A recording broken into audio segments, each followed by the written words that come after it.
Uyu ndiye anonzi Ali Mugoya weku-Uganda, uyo wakauraya Emmanuel Mahamba. Ngatifambise picture guys. Murume uyu abatiwe. South African Police Services release a statement nasi vachiti vari kutsvaka murume aidriver Ford Ranger uyo akatsika Mahamba. Musikana airwirwa ndiye uyu ndombi zotwa uyu. Imikandunhu zvacho. Welcome back to your channel. Please don't forget to like and subscribe. Hatisi kuda kuita shaming kana kuti shaming. Asiri kungoti uyu ndombi zotwa guys nekuona kwenyu uyu musikana uyu ndiye aita kuti Emmanuel Mahamba asvike pakudaritswa nenzira inotyisa zvakadaro.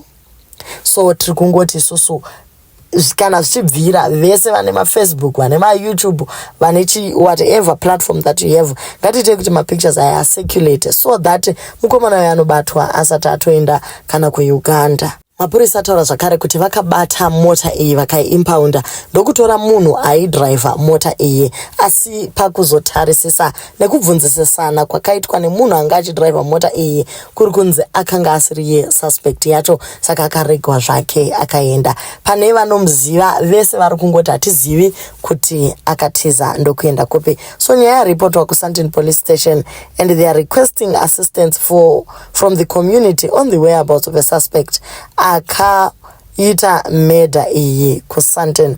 So date of incident 5 April. Rivonia Sandton, anonzi Ali Mugoya, male, avazivi kuti akareba sekudini, but chavanoziva ndechekuti ane zuda, ane tundebvana tushoma, weight yake haisi kuzikamwa zvakare. The suspect was seen in the Sophia Town area driving a grey Ford Ranger. He later left the car and the vehicle was recovered and the suspect is at large. Vanenge vangowana information, please contact 0764165664. Constable Ndou paSandton Sapsapo. So wesangowana information guys about this guy, angatiite kuti zviite.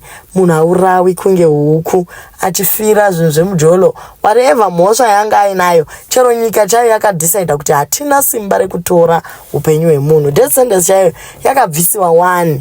Yakabviswa nekuti hatigone kutora upenyu hwatisingagoni kupa. Senyika, nyika dzakawanda dzakabvumirana kuti hapana sentence yakadaro. Asi iwewe munhu wotora mutemo wowisa maoko ako nekuti hanzi wadyirwa ndima yako.